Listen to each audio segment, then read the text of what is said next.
글을 해서 페이스북에도 좀 올렸는데 그 밥천수 선지자의 예언도 좀 글을 올린 게 있습니다.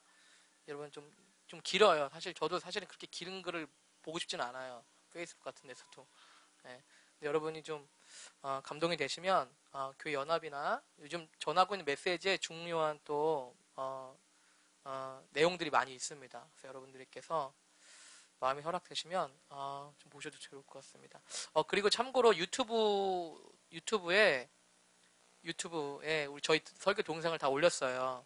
저희 목사님과 저희 전도사님들이 설교 동영상을 올렸는데 이기는 사람들의 교회를 치시면 일단은 저희들의 동영상이 뜨기도 하는데 일목요연하게 쫙 뜨지가 않아요. 또 다른 교회 것들도 뜨고 그래서 제가 화이트보드에 뒤에 적어 놓을 테니까 그 성현윤사님 목사님 저의 아이디를 클릭을 하셔서 찾으셔서 구독하는 걸로 신청을 해 놓으시면 구독을 누르시면 다 떠요. 저희 아이디들을 클릭을 하시면 뭐 목사님 윤정현, 성현사님은 성현킴 영어로 돼 있고 저는 센스킴이거든요. 그 아이디인데 제가 적어 놓을 테니까 그걸 보시면 제가 일주일마다 항상 업데이트를 해 놓고 있습니다. 그래서 저희가 뭐 화요일, 수요일, 주일에 하는 모든 메시지가 거기서 여러분 들으실 수 있습니다. 네, 그래서 여러분 들으시면 좋겠습니다. 뭐 여러분 메시지 들으면 참 좋아요. 목사님도 항상 이렇게 메시지 들으시더라고요. 근데 저도 제가 설교를 들으면 참 좋더라고요. 왜냐면은 그 제가 들어야 될 메시지가 제 설교 가운데 있기 때문에 그래요. 네. 그래서 여러분들도 꼭 메시지를 좀 들으시고 항상 이 귀와 눈을 좀 그런 좋은 것들로 뭐 다른 설교도 좋으시고요. 네. 네. 그래서 뭐 아침마다 저희 아내는 그 조윤기 목사님 설교를 듣거든요. 그래서 저도 옆에 방에 있으면서 좀 간간히 듣는데 참 좋더라고요. 옆에서 듣는데도 근데 항상 메시지가 똑같더라고요. 조윤기 목사님 설교가 설교 제목은 다 다른데 항상 메시지가 통일되게 가시더라고요. 그래서 이게 다 저마다 어떤 사람들한테 주신 메시지가 있다는 게 있구나. 그죠? 그런 게 좀 있는 것 같아요. 그래서 항상 설교를 듣는데 항상 통일되게 가세요. 마치 시리즈 설교처럼. 그래서 하여튼 아침에 이렇게 설교를 들으니까 좀 좋더라고요. 설교를 들었는데요. 오늘은 그 대위임 명령 그 48 시리즈 48이에요. 48 시리즈인데 그 오늘의 설교 제목은 적절한 균형입니다. 적절한 균형. 특별히 시리즈는 그 우리가 그 예수님의 명령을 받은 제자들이죠. 예수님의 마태복음 28장에 어떤 대위임 명령. 예수님께서 우리를 제자로 삼으셔서 그분의 제자로 보내심을 받은 그런 제자들이라면 우리가 그런 위임을 받았다는 겁니다.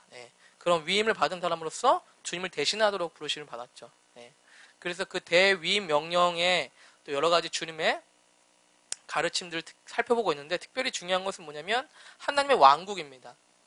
주님의 나라, 하나님의 나라에 대해서 여러분들 살펴보고 있어요. 오늘 좀 흥미로운 주제가 또 하나 나오는데요. 우리가 왕국 복음에 의해서 해야 할 중요한 견고한 진들 중에 어떤 것을 말함으로써 이 대위임 명령의 공부를 계속할 것입니다. 최근에 우리는 어떻게 마르크스주의가 다가오는 왕국과 근본적으로 대립하게 되는지에 대해서 말했었습니다. 뿐만 아니라 다가오는 문명과도 대립됩니다. 마르크스주의는 기본적으로 사실상 모든 길에서 후퇴를 말합니다. 그리고 반면에 그것은 가난과 죽음을 가져오게 하는 요소를 가지고 있습니다. 뜬금없이 마르크스주의가 나왔다고 여러분들 느끼실 수도 있는데 지금 릭준 목사님께서 말씀하신 그 글에 보면은 그 서구 뭐 우리나라도 그렇죠 사실은. 서구에서 그 이런 마르크스주의가 다시금 일어나고 있다는 거예요. 그런데 그 마르크스주의가 정확하게 하나님의 나라의 왕국의 가치와는 대립된다는 것입니다. 여러분 마르크스주의 여러분 들어보신 적 있으시죠? 들어보신 적 없으신 분은 없으시죠? 잘은 모르시지만 제가 참고로 마르크스주의는 19세기에 독일의 철학자, 경제학자, 언론인, 혁명가였던 카를 마르크스, 프리드리 엥겔스의 기반을 둔 사회 이론 및 정치 행위예요. 이 이론인데 이게 여러분 생각보다 엄청나게 큰 영향을 미쳤어요. 여러분 잘 아시다시피 사회주의, 전체주의, 공산주의들이 다 이 뿌리들의 영향을 받고 있습니다. 여러분 그러니까 얼마나 큰 오랜 동안 여러 나라에서 이 영향력을 받았는지 몰라요. 그런데 그는 자본주의의 자본주의에서의 그 모순을 생산의 사회적 성격과 소유의 사적 성격의 모순에서 찾고 있다. 좀 말이 좀 어렵죠. 이 모순은 생산의 사회적 성격의 승리에 의해서, 즉 간단하게 얘기해서 뭐냐면 소유를 가치 있게 여기지 않는다는 거예요. 개인의 개인적인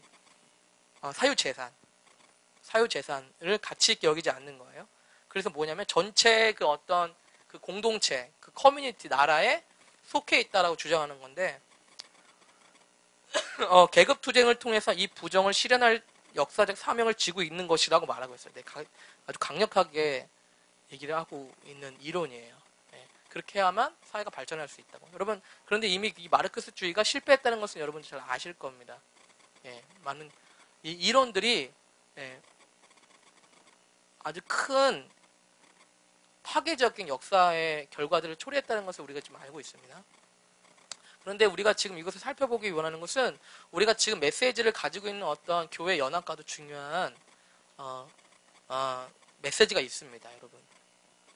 마르크스주의는 기본적으로 모든 형태의 개인주의를 대항하는 집단체의 함정을 가지고 있습니다. 이것은 주님과 상반되는 본성입니다. 네. 이것은 모든 형태의 개인주의를 반대하는 거예요. 대항하는 거예요. 그래서 뭐예요?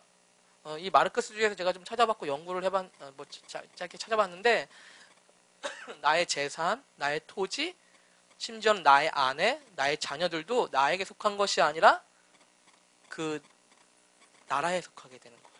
공동체를 속하게 되는 거예요. 네.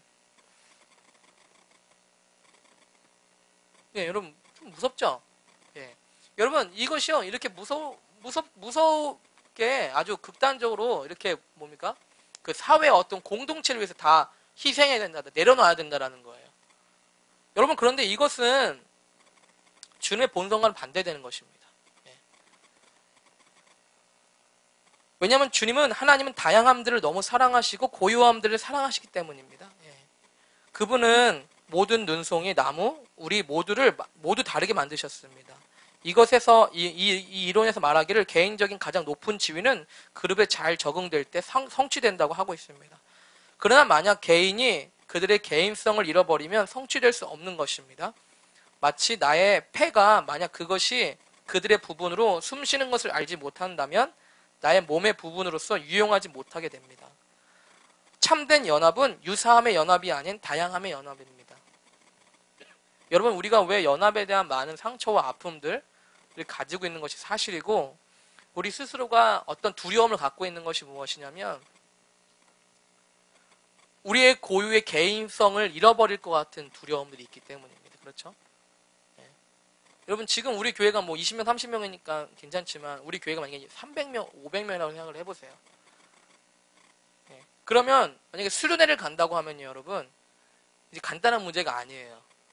그때는 아주 시스템적으로 돌아갈 수도 있는 상황이 되는 거예요.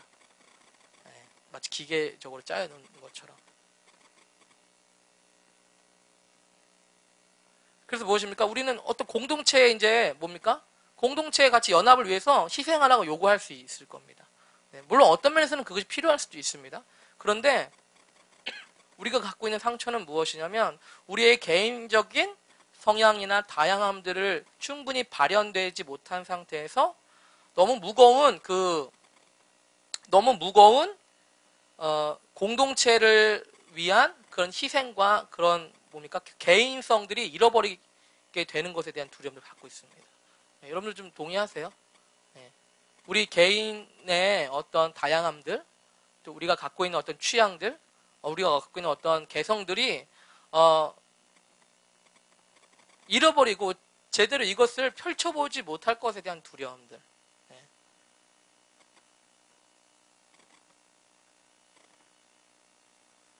여러분 한번 생각해보세요. 한 500명이 수련회를 같이 간다고 생각해보세요. 여러분 가고 싶으세요? 500명이 수련회를 가요. 그런 수련회 가보셨는지 모르겠지만 중고등학교 때 가본 것 같은데 500명이 같은 수련회 장소를 가요. 여러분 좋으세요? 네, 쉽지 않은 일이에요. 네, 대단히 쉬운 일이 아니에요. 그죠? 어떤 한 곳에 모여서 한 목적들을 위해서 한다는 것은 진짜 어려운 일입니다. 왜 그렇습니까? 그만큼 많이 개인성들을 내려놔야 되기 때문이죠. 우리가 연합을 하려고 할 때 어떤 우리가 서로 비슷해야만 연합이 된다라고 하는 우리의 어떤 두려움들 속에서 그러한 뭡니까? 그 다양함들을 잃어버리게 한다면 우리가 진정한 주님께서 말씀하시는 다양함들 안에 연합을 이룰 수 없다는 것입니다.